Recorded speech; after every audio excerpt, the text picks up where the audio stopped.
Hello. My fiancée mocked me by saying, "My ex asked me to marry him, and I accepted." I threw her out.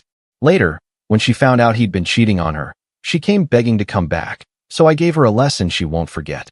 My name is Logan, I am 34, and I work as a project estimator for a mid-sized construction company in Fort Worth, Texas. My workdays usually start early and revolve around job sites and contractors calling about numbers. It is not glamorous, but it pays well and it keeps my life structured. I tend to handle problems quickly because construction teaches you that ignoring small issues usually turns them into expensive ones. My fiancée is Adriana, 31. We had been together a little over 3 years, engaged for 8 months, and living in my house for most of the last year. We split groceries and utilities, but the house itself is mine. I bought it before we met. That detail ends up mattering later. I am posting because I know people will ask whether what happened came out of nowhere. It did not exactly come out of nowhere. Adriana always had a sharp personality, but she framed it as confidence and brutal honesty. Early on, I accepted that explanation because she could also be funny, social, and very good at making people think they were the ones being overly sensitive. Over time, I started noticing a pattern. Her version of honesty usually meant saying something disrespectful and then acting annoyed if anyone reacted normally. She especially liked doing it around other people. Not enough to start a full argument, just enough to make someone uncomfortable and then deny that anything happened. With me, it was usually small things. She would comment that my job sounded boring whenever someone asked what I did. She joked more than once that estimating was basically guessing with a calculator. If we were out with friends, she had a habit of correcting small details in stories I told, even when the correction added nothing. It felt like tiny power moves. That is the best way I can describe it. Never quite enough to justify a huge confrontation, but enough that I started noticing the pattern. The other issue was her ex, Paul. According to Adriana, he was immature, irresponsible, and a waste of her time. Yet his name came up more often than you would expect for someone who supposedly meant nothing. Usually it was framed as comparison. Paul used to plan better dates. Paul had better style. Paul understood her ambitions. If I reacted, she would roll her eyes and say mature adults can mention exes without being insecure. I tolerated that longer than I probably should have. Most of the time she would smooth things over just enough to keep things moving forward. Then about 2 Fridays ago, we had a few friends over at my place for drinks, and Adriana said something in my kitchen that changed the direction of my life in about 5 seconds. That Friday started normally. A couple of friends came over after work. Nothing big, just drinks and takeout. Adriana liked hosting when it meant she could control the atmosphere, and my place had enough room for 6 or 7 people without anyone feeling crowded. By around 10, everyone was relaxed and halfway through a second round of drinks. Conversations split into smaller groups around the living room and kitchen. I was standing at the kitchen counter talking with my friend Eric about a roofing bid I had been working on when Adriana walked in with her glass of wine. She had that look she sometimes got when she was about to say something she thought was clever. At first, I did not think anything of it. She leaned against the counter and listened for a minute while Eric and I talked about a contractor who kept trying to undercut bids. Then she smiled in that tight way she had and said something that immediately changed the tone. She said that construction guys always took themselves way too seriously for people whose entire job was guessing numbers. Eric laughed awkwardly. I shrugged it off and said estimating is basically educated guessing with math and experience. That usually ends that kind of comment. But Adriana was in one of her moods where she wanted attention. She swirled her wine and said that if we were talking about guessing, she had some interesting news too. That caught Eric's attention. He asked what she meant. Adriana looked directly at me when she said it. She said that her ex Paul had reached out earlier that week and asked her to marry him. For a second, I thought she was setting up some kind of joke. The way she said it had that sarcastic tone she liked to use when she wanted people to lean in. Eric looked confused and asked if she meant before she met me. Adriana shook her head casually and took a sip of her wine. She said no, she meant this week. The kitchen went quiet in that weird way where everyone is suddenly aware that something just got uncomfortable. I asked her what she was talking about. She gave this little half shrug like it was the most normal thing in the world and said that Paul had called her earlier that week, said he had made a mistake years ago, and asked if she would consider marrying him. Then she smiled again and delivered the part that actually mattered. She said that she told him yes. Not as a confession, not as a serious conversation. She said it like it was a punchline. For a few seconds, nobody said anything. Not Eric, Not the couple sitting at the table behind us, not me. It was one of those moments where your brain is trying to catch up with what it just heard. I asked her to repeat what she said because I honestly thought I misunderstood. Adriana did not look nervous or embarrassed. If anything, she looked amused. She set her wine glass on the counter and said it again like she was explaining something obvious. Paul called earlier this week. He apologized for how things ended between them years ago. He told her he realized she was the one he should have married. Then he asked if she would marry him now. Eric glanced at me like he was waiting for the rest of the explanation. I asked Adriana what exactly she meant when she said she told him yes. She shrugged and leaned back against the counter. She said she accepted. Just like that. No build-up. No explanation. Just accepted. At that point, I looked around the kitchen and realized everyone had gone quiet, trying not to listen. The mood in the house had completely shifted. So I handled the first problem. I stepped into the living room and told everyone the night was over. I said something came up and we needed the house to ourselves. Nobody argued. They could tell something was wrong. People grabbed their jackets, said quick goodbyes, and within a couple minutes the house was empty. Eric gave me a quick look on the way out that basically said good luck. Once the front door closed, the place went quiet. Adriana was still standing in the kitchen like nothing unusual had happened. She actually looked slightly annoyed that the evening had ended early. That was when I gave her the second piece of information. I told her to go upstairs and start packing her things. She frowned like she thought she heard me wrong. I repeated it calmly. I said if she had accepted a proposal from another man, even as a joke, she was not going to keep living in my house. So she could start packing tonight. For the first time that evening, the smug expression on her face disappeared. For a second, Adriana just stared at me like she was trying to decide whether I was serious. Then she laughed. Not a nervous laugh. The kind of laugh someone gives when they think the other person is being dramatic. She said I was overreacting and that I needed to calm down. According to her, it was obviously a joke and I was embarrassing myself by taking it seriously. I did not raise my voice. I did not argue with her. I had already reached the point where the situation was clear enough. So I repeated the same sentence. I told her to pack her things. She crossed her arms and asked if I was really throwing away a 3-year relationship over a comment.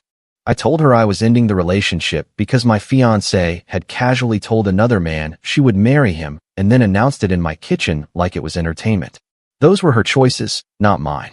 Adriana tried to pivot immediately. She said I was twisting the situation.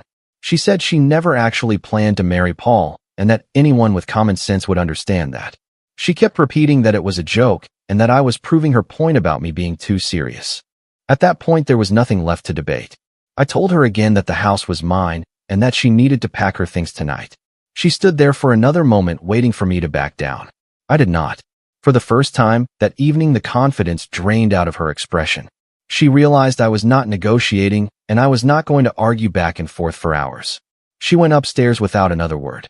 About 40 minutes later, I heard the bedroom closet sliding open and drawers moving around. A while after that, she came back downstairs with 2 bags and her purse. She still looked irritated, but the attitude was different now. The smug tone was gone.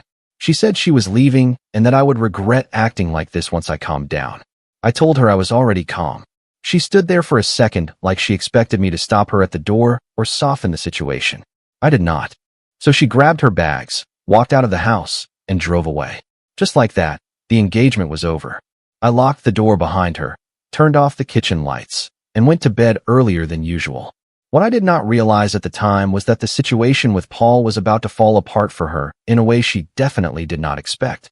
And when that happened, she came back. For about 2 weeks after Adriana left, I heard nothing from her. No calls, no texts, no late-night messages trying to restart the argument. Honestly, I expected at least something dramatic because that was usually how she handled conflict. But the silence was complete. During that time, I handled the practical stuff. I boxed up the rest of her things that were still in the house and stacked them neatly in the garage. Mostly clothes, a few kitchen items she bought, and some decorations she insisted on when she moved in. Nothing complicated. No shared accounts. No lease issues. One of the advantages of the house being mine was that the logistics stayed simple. Emotionally, I moved on faster than I expected. Once the house was quiet again, it actually felt peaceful. My routine went back to normal. Early mornings, work sites, paperwork, gym after work. No sarcastic comments about my job. No constant comparisons to Paul. No little digs in front of friends. A couple of mutual friends reached out asking what happened. I gave them the short version. Adriana told another man she would marry him and then thought it was funny to announce it in my kitchen. Most people understood pretty quickly why that ended things. Then on a Tuesday evening, right when I got home from work, my phone lit up with her name. Adriana. First message in over 2 weeks. The text was surprisingly simple. She asked if we could talk. Not argue. Not accuse me of overreacting. Just talk. I stared at the message for a minute before replying. I told her there was nothing left to discuss. About 30 seconds later, another message came through. This one was longer. She said things had not worked out with Paul. That sentence alone told me everything I needed to know about what had happened over the last 2 weeks. But she kept going. She said she had made a mistake. She said she missed what we had and wanted to fix things. Then she asked if she could come by and talk in person. Apparently, Paul had not turned out to be the better option she thought he was. I did not answer her right away. Instead, I put my phone down on the kitchen counter and finished unpacking my work bag. One thing construction has taught me is that when someone suddenly changes their position, there is always a reason. Usually, it is not the reason they say out loud. About 5 minutes later, another message came through. Adriana said she knew things ended badly, but she hoped we could at least have a conversation. She said she owed me an explanation. That wording stood out to me. Not an apology first. An explanation. So I asked one direct question. I texted her and asked what happened with Paul. Her reply came almost immediately. She said things were not what they seemed and that Paul had not been honest with her about his situation. That sentence alone told me most of the story already. But Adriana kept typing. She said after she left my house, she started talking to him seriously. According to her, he told her he had changed and that he was ready to settle down. He talked about moving in together and starting fresh. Then about a week into all of that, she found out he had been seeing someone else the entire time. Not casually either. Apparently, the other woman thought she was already in a serious relationship with him. Adriana wrote that she discovered it when the woman messaged her directly asking why she was texting her boyfriend. So the big reunion with Paul lasted roughly a week before collapsing. At the end of the message, Adriana wrote that she realized she had made a huge mistake. She said she should have appreciated what she had with me instead of entertaining someone from her past. Then she asked again if she could come by and talk. The thing is, by that point I already knew exactly why she wanted to see me. Paul had cheated on her, which meant the backup plan she thought she had was gone. And suddenly the guy she mocked in his own kitchen looked useful again. I thought about Adriana's message for a while before responding. Not because I was considering getting back together. That decision had already been made the night she walked out of my house. But I was curious about something. I wanted to see if she actually understood what she had done, or if she was only reacting to Paul turning out to be a disaster. So instead of texting back a long explanation, I called her. She answered almost immediately, like she had been staring at her phone waiting for it to ring. Her voice sounded different from the last time we spoke. Less confident. More careful. She started talking right away. Adriana said she was glad I called, and that she wanted to explain everything properly. She repeated the same story she mentioned in her messages. Paul had reached out, apologized for how things ended years ago, and told her he had realized she was the one he should have married. According to her, hearing that got into her head. She said when he asked her to marry him, she responded without thinking about the consequences. She told him yes, because she wanted to see how serious he really was. Then she admitted that after leaving my house, she actually tried to see where things with him would go. For about a week, she thought she had made the right decision. Then the other woman contacted her. Adriana explained that Paul had been in a relationship the entire time and neither of them knew about the other. Once that came out, the whole situation collapsed almost immediately. After she finished telling the story, her tone softened. She said she realized she had thrown away something real for someone who had already proven he could not be trusted. She said she missed the stability we had and that she wanted to fix what she broke. I let her finish without interrupting. Then I gave her the lesson she will not forget. I told her the situation was actually very simple. She believed Paul was a better option than the man she was engaged to, so she disrespected our relationship in front of other people because she thought she had already upgraded. Now that Paul cheated on her, suddenly I was valuable again. She tried to argue that it was not like that. I stopped her and said one last thing. When you leave someone because you think you found something better, you do not get to come back when the better option fails. There was a long pause on the phone after I said that. For the first time since the call started, Adriana did not immediately argue back. I could hear her breathing on the other end while she tried to figure out what to say next. Eventually, she said I was being unfair. She said the situation with Paul had confused her and that she had made a mistake, but that did not mean our entire relationship should be erased. She reminded me that we had 3 years together. Trips, holidays, meeting each other's families. According to her, that history should count for something. I told her it did. That history was exactly why I ended things the moment she said yes to Paul.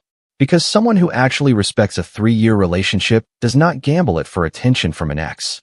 She tried a different angle. Adriana said she never actually planned to marry him. She said the proposal caught her off guard, and she responded without thinking.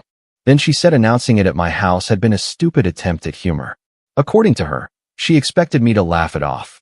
I told her that explanation actually made things worse. Because if she truly believed telling her fiancé that she accepted another man's proposal was a joke, that meant she did not understand basic respect in the first place. Another quiet pause followed. Then her voice shifted slightly. She asked if there was any chance we could start over slowly. Not jump straight back into the engagement. Just talk, spend time together, and rebuild things. The way she asked it made something very clear. She still believed there was a path back. So I made sure the situation was absolutely clear before ending the call. I told her the reason this situation hurt her so much was because she assumed I would still be waiting once Paul failed. She thought I would stay in the same place while she tested another option. But relationships do not work like that. When someone shows you that you are their backup plan, the correct response is to remove yourself from the list entirely. After I said that, I ended the call.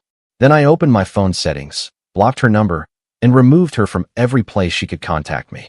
If the lesson was going to stick, the door needed to stay closed. After I blocked Adriana's number, things went quiet again.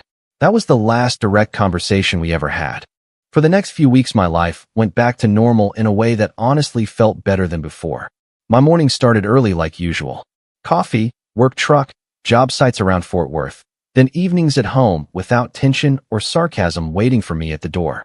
A couple of mutual friends eventually asked what happened between us.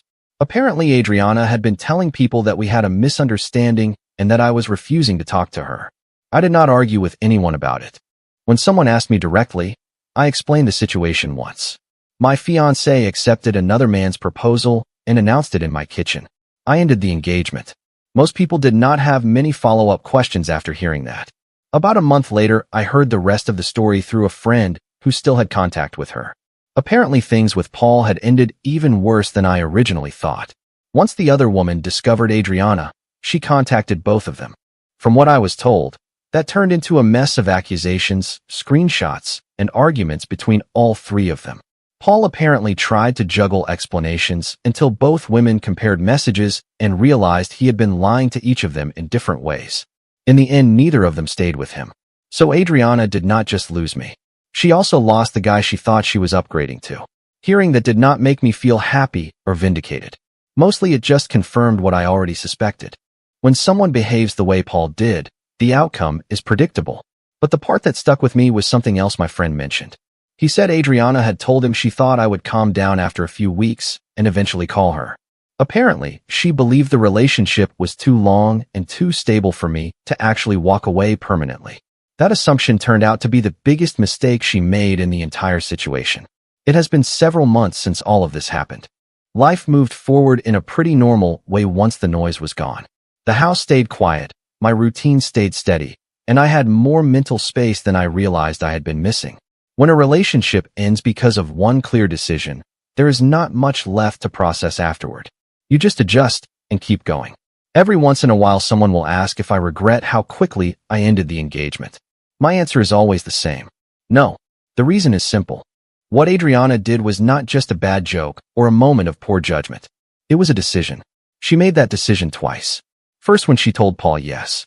Then again when she announced it in my kitchen like it was something funny. That kind of disrespect does not appear randomly. It shows how someone actually views the relationship.